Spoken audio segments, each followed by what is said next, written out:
যে কালকে আমি একটা পোস্ট দিয়েছিলাম, আইটি খড়গপুরের এক প্রাক্তনী প্রভাকর প্রসাদ, বিহারের ছেলে। সে ইউএসএতে আসে, ফ্যাং বড় বড় মেটা এসব গুগলে বড় বড় চাকরি করতো, করে 2025 সালের পর চাকরি হারে এবং একটা দীর্ঘ সময় চাকরি আর ব্যাক করে পাচ্ছিল না, যেটা এখন আইটি সবার ক্ষেত্রেই হয়েছে।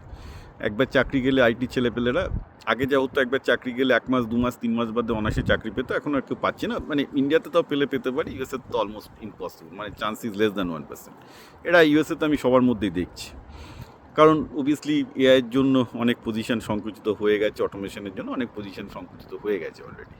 তো ছেলেটি যাই হোক ওই জন্য নয় যে চাকরি না পেয়ে ব্যবসা শুরু করেছে, তার হঠাৎ মনে হয়েছে যে আমি কারো গোলামি করব না, এবং সে তারপর একটা ঠেলা গাড়ি নিয়ে চা এবং ভেলপুরি বেচা শুরু করে রাস্তায়, লস অ্যাঞ্জেলেসের রাস্তায়, যেটা বাইরে অনেক বাংলাদেশিরাও করে, অনেক আনডকুমেন্টেড ইলিগাল ইমিগ্রেন্ট বাংলাদেশিরাও করে, বোথ লস অ্যাঞ্জেলেস এবং নিউ ইয়র্কে। দেখবেন ওখানে সমস্ত ঠেলা গাড়িগুলো হচ্ছে বাংলাদেশিতেও, লাঞ্চ ডাই থেকে শুরু অনেক কিছু করে। তো এই করে ছেলেটা খুব পপুলার হয়েছে লাস্ট 1 বছরে লস অ্যাঞ্জেলেসে, দেখতেও বেশ ভালো, এবং সে যথেষ্ট ভালোই ইনকাম করছে।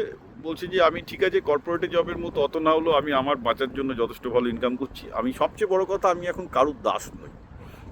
অর্থাৎ কর্পোরেটে অন্য আমার বস আমাকে কান ধরে ওঠা বসা করাতো, এখন তার কথা শুনতে বাধ্য নয়, আমি আমার মতো নিজেকে নিয়ে খুব ভালো আছি, কারুর দাসত্ব আমি করছি না।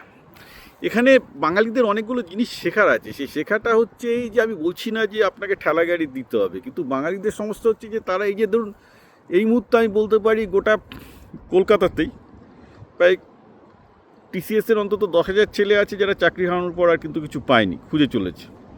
তারা কিন্তু নিজেদের মতো করে সফটওয়্যারের ব্যবসা হোক, অন্য ব্যবসা হোক, ব্যবসা শুরু করতে পারে, কিন্তু আমি জানি ম্যাক্সিমামই সেটা করতে পারছে না, বা সেই টেনাসিটিও নেই, সেই ইচ্ছাও অনেকের নেই। এখনও চাকরি খুঁজে যাচ্ছে, এই ট্রেনিং নিচ্ছে, ওই ট্রেনিং নিচ্ছে, কিছু হবে না ওই করে। দ্য জবস আর গন। এখন বেসিক্যালি ব্যাকএন্ড, আপনি একটা ব্যাকএন্ডে শিখছেন, ক্লাউড শিখছেন, বা ক্লাউড ব্যাকএন্ড সব কিছু ড্রাস্টিক্যালি বদলে যাচ্ছে। ড্রাস্টিক্যালি বদলে সব কিছু এজেন্ট দিয়ে করা হবে, কোত্থেকে চাকরিটা হবে? পুরো জিনিসগুলোই তো একদম মানে ড্রাস্টিক লাস্ট 3 মাসে সব কিছু বদলে যাচ্ছে। আচ্ছা, সেকেন্ড আর একটা কথা হচ্ছে যে বেসিক্যালি এটাতে বাঙালি ছেলে পেলে যারা শিক্ষকতার চাকরি হারিয়ে বা শিক্ষকতার চাকরি না পেয়ে আত্মহত্যা করবো বলবে, তারা একটা এই প্রসাদ ছেলেটাকে দেখে, প্রভাকর প্রসাদকে দেখে শেখা উচিত। এই ছেলেটা আইআইটির বিটেক ইঞ্জিনিয়ার, বিদেশে বড় কোম্পানিতে চাকরি করার পরও সে গর্ব করে চাওয়ালা হয়েছে, গর্ব করে ঠেলা গাড়ি করে বলছে যে আমি খুব খুশি যা করছি এটা করে, কারণ সে তার নিজের স্বাধীনতাটাকে বড় সম্মান করে, দেখবেন যে আমি যেসব বক্তব্য দিই সেসব বক্তব্যগুলো তো বিজেপি ভক্তদের বা সিপিএমের ক্যাডারদের, মানে হারমাদদের বা তৃণমূলের ভক্তদের পছন্দ হয় না। না, আমারই কথা অবভিয়াসলি, আমি ওদের পার্টি সম্বন্ধে যা কথা বলছি ওরা আমাকে গালাগাল মারতেই পারে। তো একটা ফেভারিট জিনিস হচ্ছে, দাদা আপনি কি ইউএসএতে চাকরি বাকরি হারিয়েছেন? আপনার এত হাতে সময় আসি করতে? আমি তো ওদেরকে মানে বলতে চাই না, বললে কারণ মানুষকে আমি সত্যি আঘাত করতে চাই না, কিন্তু আমার মাঝে মাঝে মনে হয়, বলি ভাই আমি তোমাদের মতো চাকর বাকর লোক নই, আমি স্বাধীন লোক, আমি স্বাধীন নিজের মতো ব্যবসা করি, আমারটাই হাতে সময় থাকে। কারণ তুমি চাকর, তোমার টাইম অন্য কেউ কন্ট্রোল করে বলে তোমার হাতে সময় নেই। তুমি যেদিন আমার মতো স্বাধীন হবে, মালিক হবে, তখন তোমার নিজের হাতে নিজের সময় থাকবে, right? Then you do by decide. হ্যাঁ, আমি ইচ্ছা করলে আমার এই সময় ব্যবসাতে দিয়ে আমি আরও ব্যবসা বড় করতেই পারি, কিন্তু কেন করবো সেটা একটা প্রশ্ন থাকে, যে আমি যা আছি তাতে খুশি কিনা, সেটা অন্য ব্যাপার। কিন্তু ঘটনাটা হচ্ছে এই যে বেসিক্যালি বাঙালিদের পক্ষে আত্মসম্মান মানে হচ্ছে লোকের চাকর হওয়া। হ্যাঁ, লোকের চাকর হতে পারলে বাঙালিদের মতো সুখ আর কোথাও পায় না। মানে অন্য কেউ, এবং সে বিজেপি নেতাদের দেখুন, তৃণমূলের নেতাদের দেখুন, সিপিএমের নেতাদের দেখুন, সেখানেও তো একটা কেউ স্বাধীন চিত্তের নেতা পাবেন না, সবই হচ্ছে সব চাকর বাকর টাইপের লোকজন। মানে এ টু জেড বাঙালি হচ্ছে চাকর বাকর হতে ভালোবাসে। হ্যাঁ, তারপর আপনি মানে আমি ভেবে পাই না, একটা স্কুলের শিক্ষকের যদি চাকরি চলে যায়, এবার তো চিন্তা করার কী আছে? তুই প্রাইভেট পড়া বা যা খুশি কর, ব্যবসা কর, তো বুদ্ধি আছে মাথায়, সেটা করে না আমি আত্মহত্যা করতে যাবো। 30-40 বছর হয়ে গেল সরকারি চাকরির জন্য লাইন দিয়ে 5 বছর 6 বছর ধরে পাইনি, আমাকে লিখছে দাদা কিছু একটা করে দিন, নাহলে আমি আত্মহত্যা করবো। আমরা আসলে তোদের মতো লোকের আত্মহত্যা করাই বেটার বেঁচে থাকার থেকে।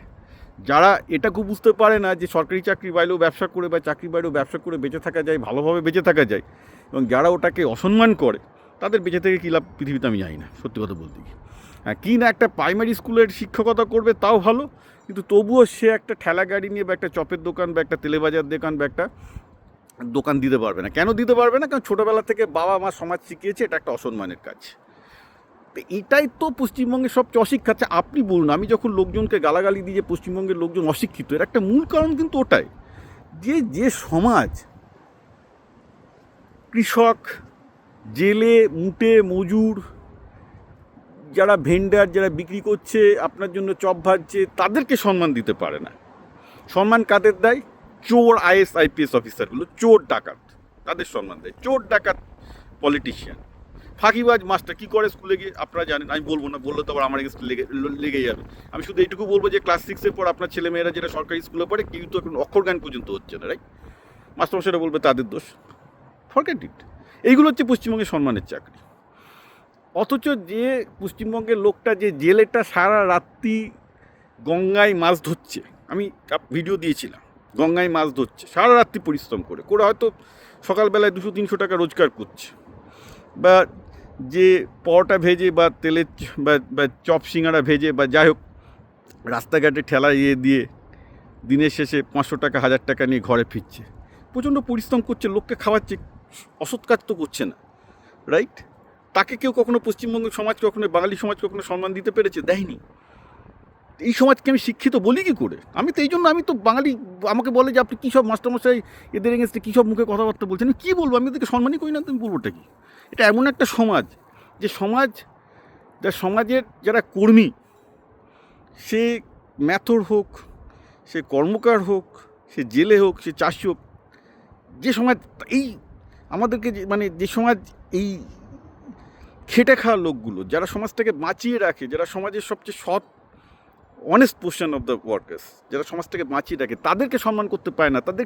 তারা কিসের ভদ্র? তারা তো অভদ্র লোক। তারা তো অভদ্র লোকের সাথে আমি অভদ্র মধ্যেই কথা বলবো।